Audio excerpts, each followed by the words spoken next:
Before we get started, there will be spoilers for the remainder of the Thousand Year Blood War arc anime in the video to follow.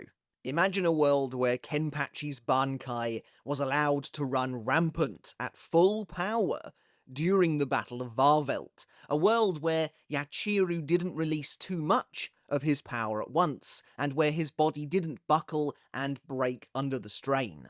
Yes, during Kenpachi's fight with Gerard, his surprise Bankai was an amazing reveal, but also, sadly, a criminally short-lived one. Now, I get it, Kubo wanted to move on to other characters and other reveals, and likely thought that allowing Kenpachi to remain in Bankai might make him too strong, and maybe remove the need for those future reveals and characters. And yeah, during the precious few minutes Kenpachi's Bankai was actually active in the story, he achieves a lot, completely overwhelming and ripping the gigantic Gerard Valkyrie to pieces in a way we simply hadn't seen previously, unleashing unfathomable physical strength even when compared with Yhwach's undying warrior of God. In fact, in Bankai, Kenpachi succeeds in killing Gerard, something the entire Gotei 13 forces couldn't really get anywhere close to managing once the miracle activated. And so, to quickly quash this absurd outburst of power before it could really spiral out of control, something had to be done. Or did it? What would the outcome have actually been had Kenpachi's Bankai remained at full power, or at least full power as we know it to currently be? And what if Kenpachi used his Bankai right at the start of the Varvelt invasion, and ended up taking on all 4 members of Yhwach's Schutzstaffel? So not just Gerard Valkyrie, but Lille Barrow, Pernida Pankajaz, and Askin Naklavar too. If Kenpachi was capable of carving up Gerard in Bankai, how would he fare against the rest of Yhwach's elite guard? Not necessarily fighting them all at the same time, but if he ran the gauntlet, so to speak. And what was left unsaid about his performance against Gerard himself? Did a single chapter really paint a totally true picture of what to expect? What does full power for Kenpachi's unnamed Bankai really look like? Well, in today's video, I want to ask the question, what if Kenpachi had remained in Bankai and fought not only Gerard, but the rest of Yhwach's Schutzstaffel as well? How far could he get based on what we know, and what can we speculate his Bankai's full power to actually look like? Let's dive in. Before we get started on today's video, guys, however, if you enjoyed the video and you want to see more just like this from the channel, consider hitting subscribe down below. It does help support a lot. And also check out my other channel, Mr. Tomo Talks Games. We're about 500 subs away from hitting my goal of 15,000 by the end of the year, and I would greatly appreciate your support in helping us reach that milestone. It does mean absolutely everything. But no matter how you choose to support the channel, no matter how you choose to support me, just know it is greatly appreciated. To begin, let's start by looking at what little we actually know of Kenpachi's unnamed Bankai so far, as that might give us some clues as to what this Bankai's full power may look like. So at the end of chapter 668, as Kenpachi finds himself completely overwhelmed by Gerard, and really unable to do anything despite wielding his Shikai with his eye patch removed, Yachiru appears again at long last, and grants Kenpachi the power of Bankai. By taking his hand, she bestows Bankai upon him, and the captain is enveloped in a massive column of energy. Over the course of the following chapter, Kenpachi, now transformed into a demonic horned Oni with blood-red skin and a shattered Zanpakuto toe, proceeds to totally dominate Gerard in a way that seemed impossible before.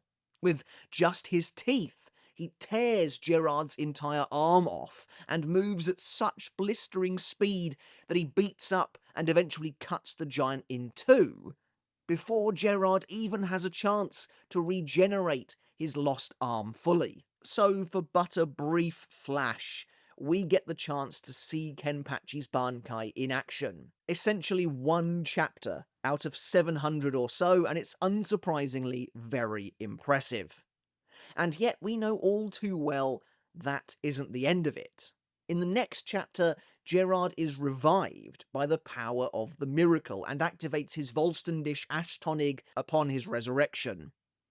Now, even bigger than before, Gerard swings his massive sword down at Kenpachi the Grinning Devil, readying his own weapon in response. However, as he does so, his arm suddenly explodes in a burst of blood, rupturing in two as Kenpachi himself crumples to the ground. Shocked, Yachiru notes that she released too much of Kenpachi's power and his body couldn't handle it. And with that, Kenpachi collapses, and the next time we see him, his Bankai has disengaged. So before we move on, I do have a question regarding this moment. Was Yachiru trying to release even more of Kenpachi's power to essentially power up his Bankai to take on Gerard's Volstendish? Or was it just a case of she'd left his Bankai running for too long as it was and his body broke under the strain? If it's the first answer, then I find that to be quite interesting. Does that mean Yachiru sensed that Kenpachi would struggle against Volstendish Gerard even in his current Bankai state? Honestly, the trajectory of power has become so ridiculous by this point in the story that it's hard to extrapolate what that even means. And yet, to piece together the full picture of this what-if scenario, we need to ask a different question. What does full power really look like in regards to Kenpachi's Bankai? Let's say Yachiru was indeed trying to increase Kenpachi's power in this moment, and she succeeded by releasing the remainder of his strength. What does that mean for what the Bankai can do? Because while it's completely possible that Kenpachi's Bankai might have some hidden, unknown special abilities, I can't help but think all a fully powered Kenpachi Bankai really means, what it really brings to the table, is he runs even faster and hits even harder than before. And don't get me wrong, that in itself is a terrifying thought. In whatever version of his Bankai this is, we see Kenpachi manage to carve through Gerard's shield like it's nothing, before grabbing the giant by the throat with his tiny little hand by comparison, and shoving him off the side of the floating palace. Gerard can do nothing in response. And again, as I've emphasized in the past, Kubo makes a point of showing us that all of this takes place while Gerard's arm is still regenerating, meaning Kenpachi moves at a frankly disturbing speed. But ultimately, I think that Kenpachi's Bankai is only ever likely to give him increased physical attributes, as that's who he is, that's his fighting style, and Nozarashi is him after all. It's still a frightening thing to consider, obviously, but it will also put these upcoming battle scenarios into perspective somewhat. So, like I said, how would Bankai Kenpachi, unshackled by these arbitrary restraints, fare against each of Yhwach's Schutzstaffel? How far does he go in running this gauntlet of the series' most powerful, most broken villains? Of course, all of this is conjecture, it's all speculation on my part, and I would love for you guys to get involved in the discussion down below to let me know how well you think he'd do as well. So, first up, let's take a look at how Kenpachi's Bankai would do against, ostensibly, the weakest of Yhwach's elite guard, Askin Naklavar. And try as I might to find a solution here for my boy to come out on top, well, I think Askin is probably a dead man, sadly, but let's take a deeper look. Askin's ability of the death dealing is very powerful, but interestingly feels inconsistent where physical attacks are concerned, which of course is what we'd be dealing with here. Now, what do I mean by this? Well, take one of the most overt showings of the death dealing in the manga, where Askin tricks Yushiro into laying waste to him, only to dramatically turn the tables thanks to his shrift. The depth of Askin's central ability is simplified somewhat come the Varvelt arc for the better, in my opinion, and the core of the power essentially just becomes anything that Askin ingests, he becomes immune to. So anything that doesn't kill him instantly can no longer be used to hurt him. Pretty simple. Yushiro is a weird case though.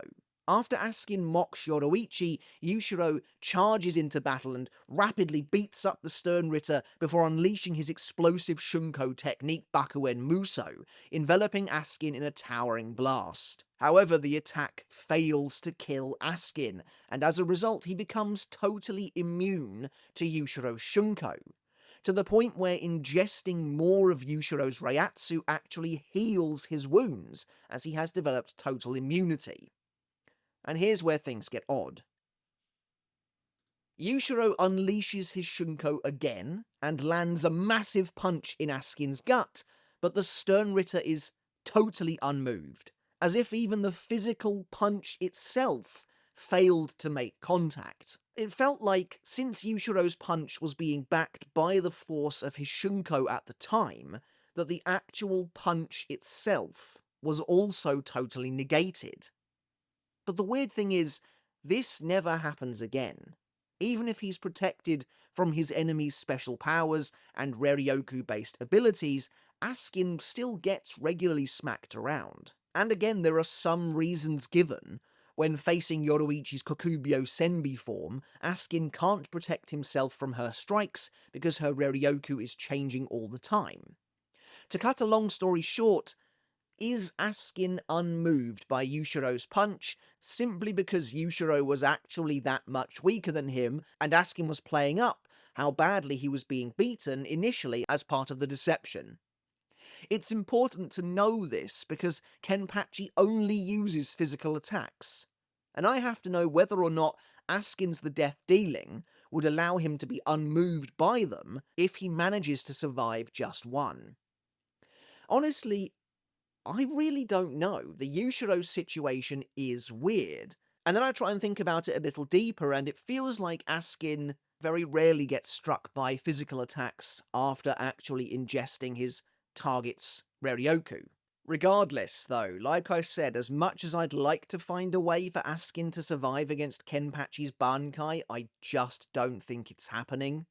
For starters, Askin is the only member of Yhwach's Schutzstaffel who is, for all intents and purposes, just a regular guy. If he gets hit by a full swing from the Bankai, the same kind of swing that carved Gerard Valkyrie in half, he's probably going to die. And even if he doesn't die instantly, what good really is gaining immunity going to do to him if physical attacks still work on a baseline level? I mean, if Kenpachi's Bankai becomes unable to move Askin after he gains immunity, then that's another story entirely. If, for example, Kenpachi comes swinging in with his Zanpakuto toe and it just kind of stops on Askin's body, but I just don't think that's ever going to happen. I don't believe that's going to happen. Askin's Volstendish also likely wouldn't make much difference, except for maybe making Askin himself that bit more durable, as its central power was mostly cooked up to counter Yoruichi's Kokubyo Senbi, allowing him to adapt to every change in her Reiatsu upon contact. Kenpachi's Reiatsu, as far as we know, isn't changing. It's just his attacks are now enough to split a Titanic god in half. Askin is very much a tricky fighter who exploits hot-headed warriors like Kenpachi, who like to attack him head-on, without putting much thought into it, as we see with Grimmjow. But the key difference, though, is the power disparity here. Kenpachi's Bankai, especially a Bankai that's allowed to flourish and use everything it has, is just too physically strong. It's on too much of a different level, I think. Interestingly, the anime in particular is trying to position Askin as the fast Sternritter, but even so, I don't know what good that's really going to do him here. Now, to be fair to Askin, we've only really discussed him in regards to playing defensively, in regards to him gaining immunity. We don't know what kind of an impact him poisoning Kenpachi would have while the captain was using Bankai. Askin's poison is extremely potent, capable of downing the likes of Yoruichi, Grimmjow, and yes, even Ichigo in an instant. Now, is Bankai Kenpachi a totally different beast compared to those characters in the states they were when they faced Askin? Yeah, I would say so, but the core conceit is still there, and I don't necessarily see a reason why it wouldn't work on the surface. I mean, there's no way Kenpachi's Reiatsu, even in Bankai, is great enough to outright quash Askin's power. And of course, couldn't Askin theoretically poison Kenpachi with anything, including his own blood? I mean, this of course is complete conjecture, but I could totally see something like Kenpachi's Bankai's animal instincts, or his unending fury allowing him to overcome the ill effects of Askin's poison, or something of that nature, kind of working a little bit like Kisuke's antidote that he injects into Yoruichi that lasts for 5 minutes, only it is somehow naturally occurring thanks to Kenpachi's Bankai. I don't know. That's again just me trying to find a way for Askin to come out of this alive, but in the end, normally an opponent like this would play well into Askin's hands. However, I think Kenpachi's Bankai, especially at this nebulous idea of full power, which again I don't really know what that is just too overwhelming and too much to deal with all at once. I don't think Askin can win. Maybe it's not quite as clear cut as you might go into it thinking it is, because Askin's the death dealing is very tricky and allows him to get away with all kinds of shenanigans. I mean, he leaves a trail of bodies in his wake of characters that you don't think he should be able to defeat. That's kind of the whole point of this character.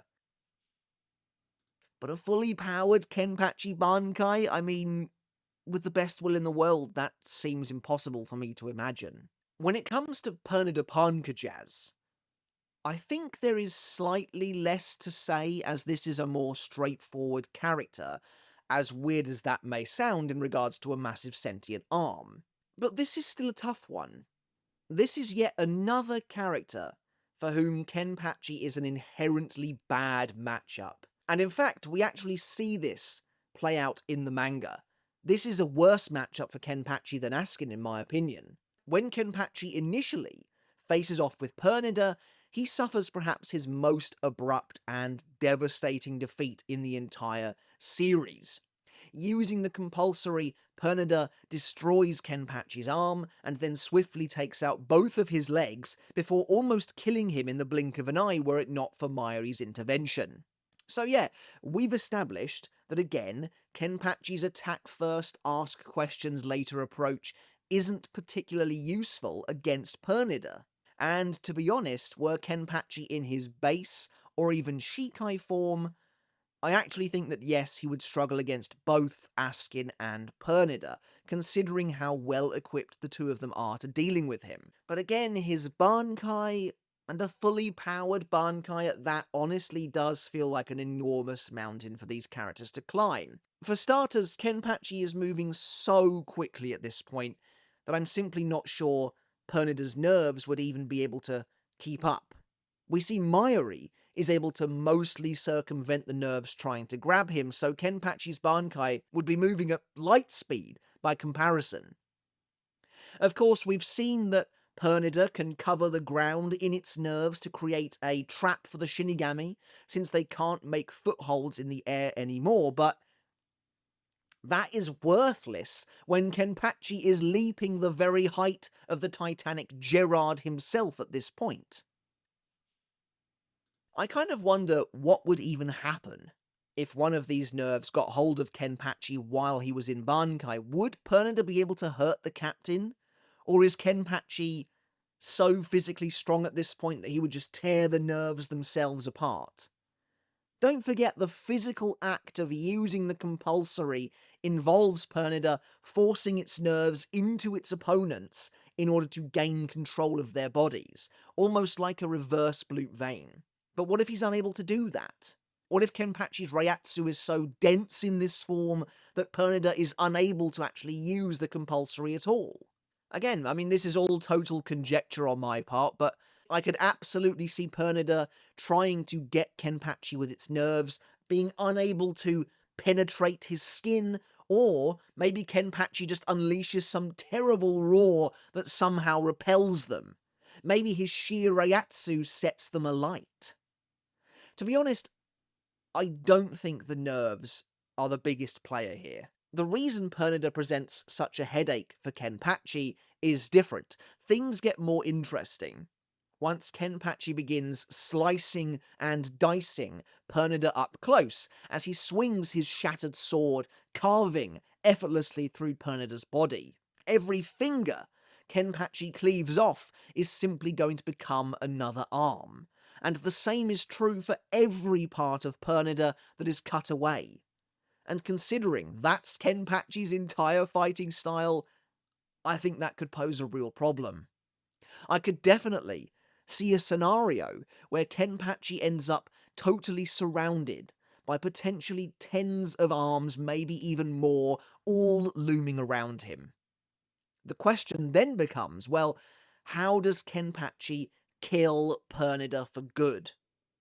As a very powerful, albeit straightforward fighter, Kenpachi doesn't really have much up his sleeve aside from, well, cutting his enemies up, and that's going to play into Pernida's hands, no pun intended. I think this poses a much trickier situation for Kenpachi's Bankai than anything Askin could potentially do. How does Kenpachi get around this? Because ultimately, this isn't a question of power. The sheer act of Kenpachi going after and attacking Pernida in his usual way is gonna cause him problems. The only thing I can think of is speed. If Kenpachi is blitzing Pernida repeatedly, to the point where he is darting in and carving off Pernida's fingers before the Sternritter can even really react, maybe that's the only answer. Because even then, as Pernida begins to regrow itself from those severed fingers, if Kenpachi is smart enough, if he's aware enough, to come back in and destroy those ones too, to stamp them out of existence, then maybe he stands a chance. It's difficult because, of course, the only reason Mayuri manages to kill Pernida in the first place is because he turns Pernida's regrowth against itself. Kenpachi has no way of doing that. Kenpachi needs to find a way of essentially reducing Pernida and all of its body parts and pieces to literal dust in order to win. Can his Bankai achieve that? Crucially, is he smart enough? Is he aware enough to achieve that? And then, of course, there's Pernida's power of evolution. And we actually see this in play in the manga regarding Kenpachi himself. By absorbing information through its nerves once connected to a target, Pernida is capable of evolving seemingly limitlessly. During its battle with Mayuri, we see it display not only elements of Kenpachi's personality, but also his ruthlessness in battle. In the same way Kenpachi tore his own arm off to survive the nerves, Pernida rips its own thumb off to survive as well. And later, Mayuri speculates that the left arm's own reflexes have improved to the point where he believed Nemu would no longer be any match for it. If Pernida succeeds in snaring Kenpachi even once with his nerves, even if they're unable to kill Kenpachi or damage him, what does that mean for its evolution, thanks to Kenpachi's Bankai? Look, I'll be honest, I went into this one thinking that Kenpachi's overwhelming speed and raw power would make it another fairly easy victory for the captain's monstrous Bankai. But now I'm not so sure. Even beyond looking at the nerves, which I'm not convinced will be the main factor to worry about here, Pernida is literally built to counter a character like Kenpachi, even with his Bankai active. And so, at the end of Pernida's segment, I'm really not sure. I'm way less sure than I thought I was going to be going into this. I imagine Kenpachi's swing, which was enough to split, as I said, even the colossal Gerard in two effortlessly, would decimate Pernida immediately. However, as we see, when Nemu obliterates the remaining hand to the point where it explodes into hundreds of pieces, it multiplies and returns again. All of those pieces are still sentient and still able to be active. They kill Nemu. What's to say it can't rebuild itself into potentially hundreds of hands now? Now, in the manga, those fleshy bits and pieces, they do return, albeit in a more shambolic fashion. They form, I think, 2 separate arms, all made up of the bits and pieces we see they are covered in eyes all over the place as a representation of the fact that Nemu decimated the original hand. So it is kind of interesting to look at that and see that when the arm was completely destroyed, each of those individual pieces, small as they were, didn't become individual arms of their own. They kind of melded together to become 2 separate arms. It was almost like a cut off one head, 2 more will take its place situation. It didn't gain as many arms as there were pieces, if that makes sense, but I'm going round in circles now. This is a tough one. But I kind of think that I'm gonna lean towards Pernida with this one. The difficult part of this is we have to remember the scale on which Kenpachi's Bankai is operating. You know, he is moving at an ungodly speed with an insurmountable power. So, if you think that Kenpachi could obliterate Pernida with a single swing and erase it from existence, more power to you. I will not argue with that, because I really do think this could go either way. This is a tough one. I'm going to go with Pernida for now, but it's a very tentative victory, and I'm open to hearing your thoughts on the matter as well. Moving on, and we come to the only member of the Schutzstaffel to actually face Kenpachi's Bankai, and of course that's Gerard Valkyrie. And you know, looking over the other Schutzstaffel members, it does make a lot of sense as to why Gerard was chosen to showcase Kenpachi's Bankai. He's really the only character among the 4 of them who doesn't have a, shall we say, natural out to Kenpachi's style. Sure, he's essentially immortal, and sure, he restores his body parts and limbs, and we'll get to all of that, but apart from that, at the end of the day, he's kind of just a huge guy with a huge sword, and that's a perfect fit for Kenpachi. Or at least it would be, but even that isn't quite 100% true, and that's where I want to begin. You see, while everyone talks about how quickly and effortlessly Kenpachi demolished Gerard while in Bankai, and they're absolutely right, there is one element. People tend to overlook one very important thing. Kubo, well, he kind of took the easy way out. Now, what do I mean by that? Well, Gerard's Hoffnung has a very powerful special ability. Whenever it's chipped or damaged in battle, that damage is reflected back upon the enemy and carved into their very body. The first time Kenpachi accidentally chips Hoffnung, it almost looks as though he's practically slashed in 2. And he keeps chipping the blade over and over again, peppering himself in bloody wounds, because he doesn't have any other option. This is problematic for a fighter like Kenpachi. It's the kind of damage loophole that allows Kyoraku to damage Lille in Volstendish. But guess what? As soon as Kenpachi releases Bankai, Gerard, very thoughtfully, decides to put Hoffnung down. Yes, he makes the very stereotypically stupid villain decision of telling Kenpachi that he's no longer worthy of Hoffnung, despite Hoffnung and its special ability working extraordinarily well against Kenpachi up until then, and decides, inexplicably, to punch him to death, despite using his sword for the entirety of their battle up until then. Of course, the real reason for this, narratively, is that Kubo knows full well that he can't have Kenpachi's Bankai clash with Hoffnung. If Kenpachi suddenly ripped right through Hoffnung and broke it clean in 2, would he just straight up die? I can't help but think that would put an immediate stop to Kenpachi's Bankai's rampage in a pretty unceremonious way. Later on, Kubo had to invent a brand new, completely busted ability for Hitsugaya in order for that captain to survive cleaving Hoffnung in 2, and that's something Kenpachi simply doesn't have. Now, again, maybe his Bankai at full power has some weird abilities that we've never seen, but again, I kind of doubt it. So there's that problem to deal with. But hopefully, Kenpachi's Bankai's battle instincts would kick in to the point where he actively avoids Hoffnung as much as possible. And to be fair, it's not like he doesn't come face to face with Hoffnung at all in Bankai. Gerard picks up his sword for their final clash, and Kenpachi clearly circumvents it when splitting the giant in two.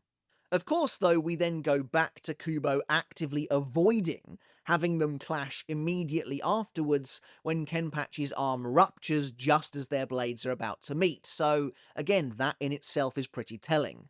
But aside from Hoffnung, Gerard is definitely the one that Kenpachi is the most well suited to fighting, as we see in the manga. However, we also see in the manga that Gerard survives being cut down the middle by Kenpachi's Bankai and releases his Volstendish upon resurrecting.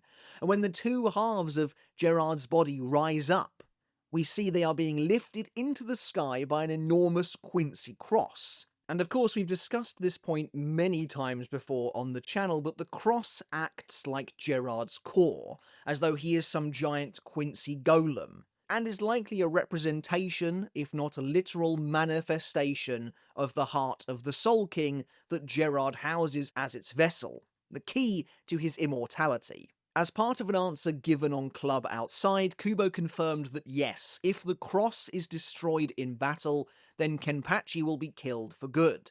So there's only one question remaining. Can Kenpachi's Bankai, at full power, again, whatever that means, break Gerard's cross? Kubo's wording in the answer is interesting, as he notes that had Zaraki been capable of breaking the cross, then Gerard would die, leading me to believe that at least in the current state of his Bankai, Kenpachi can't break the cross, which ultimately means there is no way for him to win, even in Bankai. We see that even if Gerard's body is reduced to dust, he will still revive, albeit now as a being of pure light, and there isn't really anything more Kenpachi can do, as we noted in his hypothetical fight against Pernida. And unfortunately, considering we don't know how strong Kenpachi can become, truly, when Yachiru is able to release all of his power, we can't really answer this question. While this whole video is a speculative what-if discussion, the problem with Gerard is we know for a fact there is only one way to kill him, unless you happen to be Yhwach. And if we don't know whether or not Kenpachi's Bankai can destroy the cross for good, we cannot settle on a definitive answer. What we do know is that in Bankai, Kenpachi was running rings around Gerard to the point where the giant Quincy simply could not keep up, and Kenpachi was pulling off stunts like casually biting Gerard's finger in order to rip his arm clean off. So, if we discover in the future that Kenpachi's Bankai can indeed break the cross, then it's lights out for Gerard with ease, to be honest. Until then, we simply can't say. If Kenpachi isn't strong enough, then he loses, fully powered Bankai or not, because Gerard will simply outlast him until the bitter end. And of course, that leaves us with only one member of the Schutzstaffel remaining, the leader of the Schutzstaffel, Lille. And thankfully, considering how long this video is already, well, this should be the fastest one yet.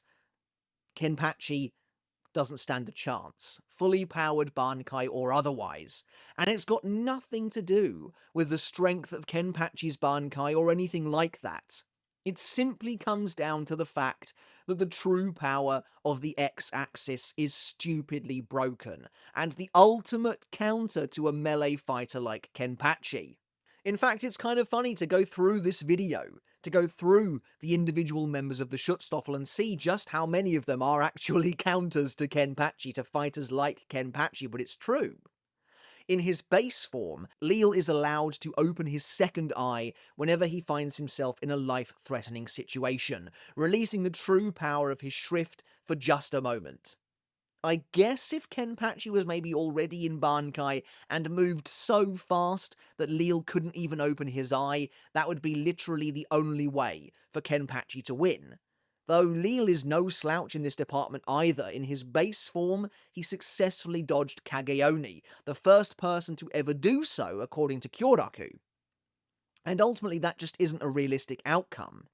Plus, maybe Lille being allowed to open his eye in these situations is a rule of his ability, presumably given to him by Yhwach, and so he's able to open his eye pretty much no matter the situation if it looks like he's about to die.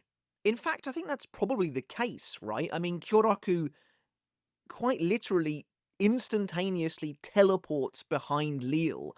It's not a shunpo, he appears behind him as a result of his own ability, Daruma Sangaka Ronda, and Lille is still able to open his eye in time to rescue himself. So, yeah, I think it's probably a hard and fast rule that essentially can't be circumvented. It doesn't really matter how fast Kenpachi would be moving in these circumstances. And once Lille opens his second eye 3 times, his Volstendish Zilliel seems to automatically activate, and from that point onwards it is all over. Yes, Nozarashi effectively allows Kenpachi to cut through anything, but it's again a hard and fast rule of the X-axis that Lille becomes totally intangible.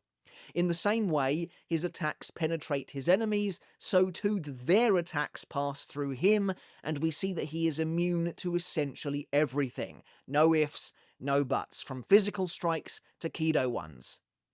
It's for this same reason that I think Lille can defeat Gerard. While Gerard's core is, as we just discussed, extremely durable, it is a rule of his ability that the X-axis can destroy anything along its range. It effectively just removes things from existence, so Gerard's core would also be destroyed.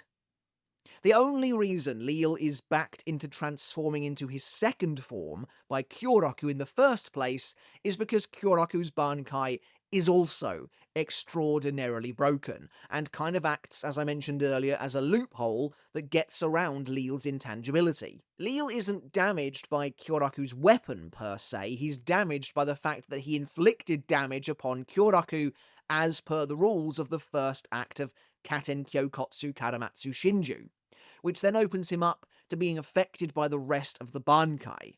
Again, we're seeing the importance of these hard and fast rules at play. Kenpachi's Bankai, at least as far as we know, again has absolutely nothing like that up its sleeve. It's all about massively enhancing Kenpachi's physical power and inducing a berserker rage state of sorts, but that's all. And in the face of a character like Lille, who can't be hurt by any weapon, it's unfortunately kind of useless. Hell, in his second form, the only reason Lille is actually defeated is because the Shinken Hakkyoken is specifically made to reflect God's light. The blade has no edge. It's not technically cutting him, it's dispersing his light.